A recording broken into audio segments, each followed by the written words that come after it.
सध्या संपूर्ण महाराष्ट्रात जर कोणत्या लग्नाची चर्चा सर्वात जास्त होत असेल तर ते म्हणजे महाराष्ट्राचे लाडके कीर्तनकार निवृत्ती महाराज इंदुरीकर यांच्या लाडक्या लेकीचं म्हणजेच ज्ञानेश्वरीचं लग्न. 3 मे रोजी हा सोहळा अत्यंत थाटामाटात पार पडला. पण हे लग्न झाल्यापासून सोशल मीडियावर टीकेची झोड उठलीये. लोक विचारत आहेत की दुसऱ्याला साध्या लग्नाचा सल्ला देणाऱ्या महाराजांनी स्वतःच्या मुलीच्या लग्नात करोडो रुपये का खर्च केले? महाराजांनी फक्त पैसा बघून मुलगी दिली का? असे अनेक प्रश्न विचारले जात आहेत. पण मित्रांनो, या लग्नामागे आणि महाराजांच्या जावयामागे एक असं भयानक सत्य लपलेलं आहे जे आजवर महाराष्ट्रापासून दडवून ठेवण्यात आलं होतं.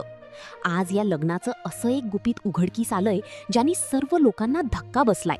लग्नात खर्च केला म्हणून लोक महाराजांना नावं ठेवत होते, पण लग्न होताच काही दिवसातच थेट महाराजांनी हात जोडले. महाराजांच्या डोळ्यात पाणी आलं.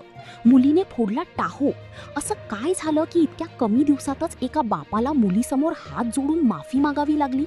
खरं तर अनेकांनी टीका केल्या. लोकांना वाटलं की महाराजांनी खूप पैसेवाला जावई निवडलाय, त्याला पैशांची कमी नाही असा मुलगा निवडलाय. पैसे किंवा संपत्ती पाहून महाराजांनी मुलीचा हात जावयाच्या हातात दिला. पण लग्नाला अगदी थोडेच दिवस झाले असतानाच अशी माहिती समोर आली ज्याने सगळे पैसे झिरो झाले. कारण की एक गोष्ट अशी आहे की ज्याने इतक्या मोठ्या संपत्तीची व्हॅल्यू झिरो झाली. महाराजांनी थेट हात जोडले. असं काय झालं की लग्नानंतर महाराज रडले?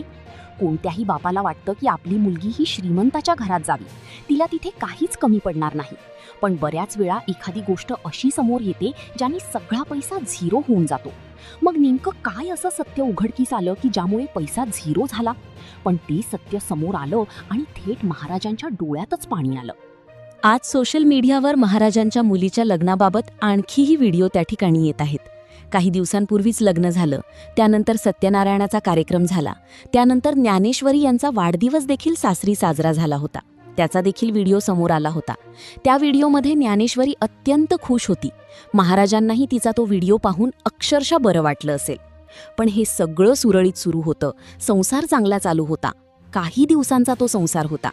पण अचानक असं काय घडलं की थेट महाराजांनी हात जोडले, डोळ्यात आलं पाणी, मुलीने फोडला टाहो. मग काय आहे नेमकं? काय घडलं? काय आहे जावयाचं नवीन सत्य? अशी काय घटना घडली की त्याच्यासमोर सगळा पैसा झिरो झाला? चला जाणून घेऊया या संपूर्ण प्रकरणाचा सविस्तर रिपोर्ट. एक लग्न ज्याची चर्चा अजूनही थांबली नाही. ते लग्न होतं इंदुरीकर महाराज यांची कन्या ज्ञानेश्वरी आणि साहिल चिलप यांचं लग्न. आता खरं तर याच्यावर चर्चा सुरू असतानाच आपण जरी इतिहास पाहिला तर खरं तर 1 वर्षापूर्वीच या चर्चेला सुरुवात झाली होती, जेव्हा ज्ञानेश्वरीचा साखरपुडा साहिल चिलप यांच्याशी झाला होता. तेव्हाच लोकांच्या मनामध्ये शंकेची पाल चुकचुकली होती. कारण की इंदुरीकर महाराज हे संपूर्ण महाराष्ट्रात फेमस आहेत.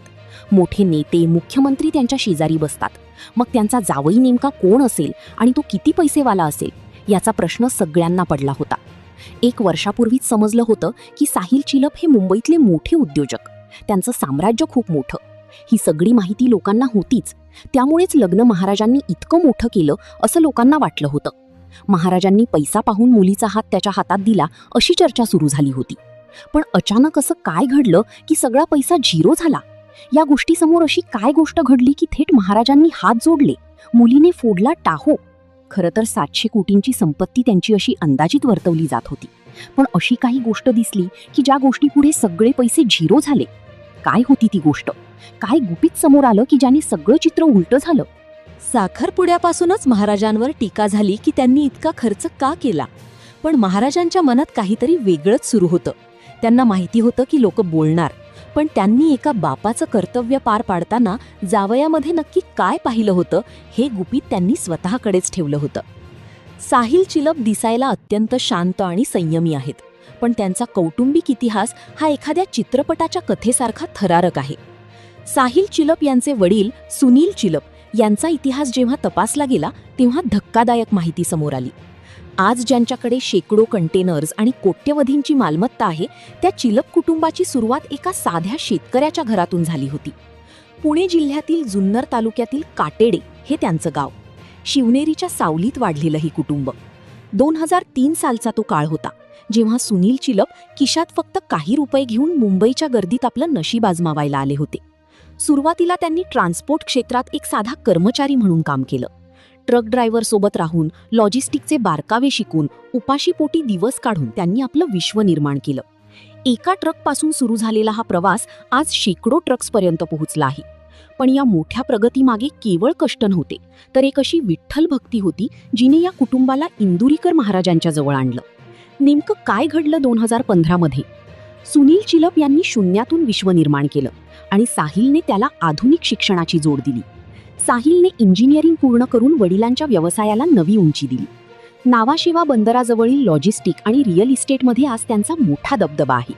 पण तरीही महाराज या कुटुंबावर इतके फिदा का झाली? आता वळूया त्या सर्वात महत्त्वाच्या गुपिताकडे, ज्याने जगाचे डोळे उघडले. नुकताच इंस्टाग्रामवर एक व्हिडिओ व्हायरल झाला, ज्याने खळबळ उडवून दिली. एका महिलेने चिलप कुटुंबाच्या घराबाहेरून जाताना एक दृश्य शूट केलं. 700 कोटींची प्रॉपर्टी असलेल्या त्या आलिशान बंगल्याच्या बाहेर एक मोठा स्पीकर लावला होता. लोकांना वाटलं तिथे पार्टी सुरू असेल, पण प्रत्यक्षात त्या स्पीकरमध्ये 24 तास हरिपाठाचा गजर सुरू होता. चिलप कुटुंबाच्या घरात 24 तास विठ्ठलाचं नाव घेतलं जातं. महाराजांची आणि या कुटुंबाची ओळख 2015-16 पासूनची आहे. वारीच्या वाटेवर जिथे महाराज कीर्तन करायचे, तिथे चिलप कुटुंब दरवर्षी अन्नदान आणि वारकऱ्यांची सेवा करायचं. पनवेलच्या खांदा कॉलनीमध्ये या कुटुंबाचं सेवाकार्य पाहून महाराज भारावून गेले होते. महाराजांना दिसलं की एवढी श्रीमंती असूनही या माणसाचे पाय जमिनीवर आहेत. याच ओळखीचं रूपांतर सोयरुकीत झालं. पण लग्नाच्या वेळी महाराज ढसाढसा का रडले? त्यांनी हात जोडून नेमकं काय म्हटलं? महाराजांनी जावयामध्ये पैसा पाहिलाच नाही. त्यांनी पाहिलं की आपली लेक ज्ञानेश्वरी ज्या संस्कारात वाढली आहे, तसेच संस्कार साहिलच्या घरात आहेत.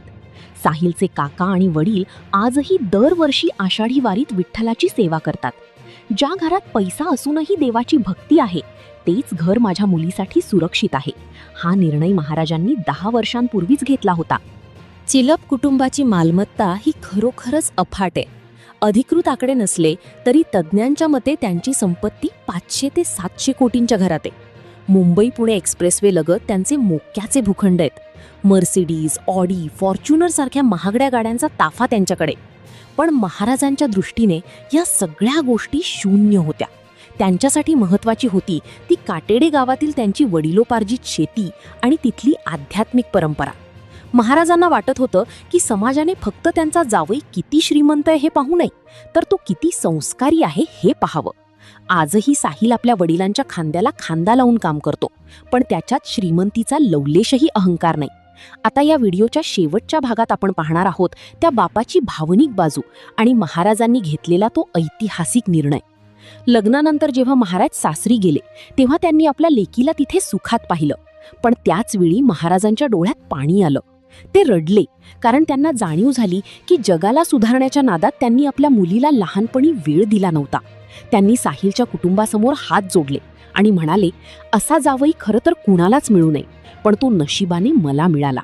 त्यांच्या या वाक्याचा अर्थ असा होता की आजच्या काळात जिथे तरुण पिढी पाश्चिमात्य संस्कृतीकडे झुकलीये, तिथे असा संस्कारी जावई मिळणं हे भाग्याचं लक्षण आहे.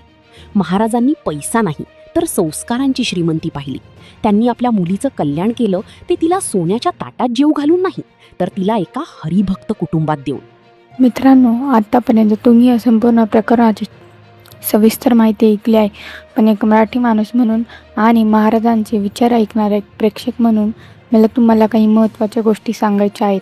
आजकाल सोशल मीडियावर कोणावरही टीका करणं खूप सोपं झालं आहे. एखादा छोटा व्हिडिओ पाहिला की आपण लगेच निष्कारावर येतो की महाराजांनी असं केलं किंवा जावई श्रीमंत आहे म्हणून मुलगी दिली का. पण आपण हा विचार करत नाही की समाजाला उपदेश देणारा हा माणूस शेवटी एका मुलीचा बापसुद्धा आहे. चिलप कुटुंबांची श्रीमंती आज संपूर्ण महाराष्ट्र पाहतोय, पण त्या श्रीमंतीच्या मागे असलेले कष्ट आणि त्यांनी जपलेली विठ्ठल भक्ती पाहण्यासाठी मात्र डोळस दृष्टी लागते. 700 कोटींची मालमत्ता असूनही जर एखाद्याच्या दारात 24 तास हरिपाठ चालत असेल तर ते संस्कार नक्कीच कौतुकास्पद आहेत. आता मला तुम्हाला एक विनंती करायची आहे. जर तुम्हाला खरोखरच ही माहिती महत्त्वाची वाटली असेल तर या व्हिडिओला जास्तीत जास्त लोकांपर्यंत पोहोचवण्यासाठी आम्हाला मदत करा. या व्हिडिओचे मूल्य वाढवण्यासाठी मी तुम्हाला काही स्टेप सांगणार आहे, ज्या तुम्ही आत्ता फॉलो करायच्या आहेत. सर्वात आधी तुम्हाला काय वाटतं की श्रीमंतीपेक्षा संस्कार मोठे असतात का? तुमचं जे काही प्रामाणिक मत असेल ते खाली कमेंट्स बॉक्समध्ये नक्की लिहा, कारण तुमच्या प्रत्येक कमेंटमुळे हा व्हिडिओ आणखी लोकांपर्यंत पोहोचायला मदत होते. दुसरी महत्त्वाची स्टेप म्हणजे जर तुमच्या आसपास अशा काही उदाहरणं असतील जिथे लोकांनी शून्यातून विश्व निर्माण करून आपली संस्कृती जपली आहे, तर अशा गोष्टी समाजासमोर आणायला हव्यात. तिसरी पायरी म्हणजे या व्हिडिओच्या खाली असलेल्या शेअर बटनवर क्लिक करून तुमच्या व्हॉट्सअप ग्रुपवर हा व्हिडिओ पाठवा, जेणेकरून चुकीच्या अफवा पसरवण्याऐवजी लोकांपर्यंत सत्य माहिती पोहोचेल. चौथी पायरी अशी की जर तुम्हाला इंदुरीकर महाराजांचे कीर्तन आवडत असेल आणि त्यांचे हे वागणे योग्य वाटलं असेल तर कमेंटमध्ये रामकृष्ण हरी लिहायला विसरू नका. तुमच्या प्रतिसादामुळेच आम्हाला अशा नवनवीन आणि शोधपत्रिकारित्या आधारित बातम्या आणायला प्रोत्साहन मिळते. शेवटी एवढंच सांगेन की कुणाच्याही खाजगी आयुष्यावर टीका करण्यापूर्वी त्याच्या मागचा संघर्ष नक्की जाणून घ्या. हा व्हिडिओ पाहिल्याबद्दल तुम्हा सर्वांचे मनापासून आभार. चॅनलला सबस्क्राईब केलं नसेल तर आताच करून ठेवा. भेटूया पुढच्या एका अशा धक्कादायक आणि सत्य माहितीसह. तोपर्यंत पाहत राहा आमचे चॅनल. धन्यवाद.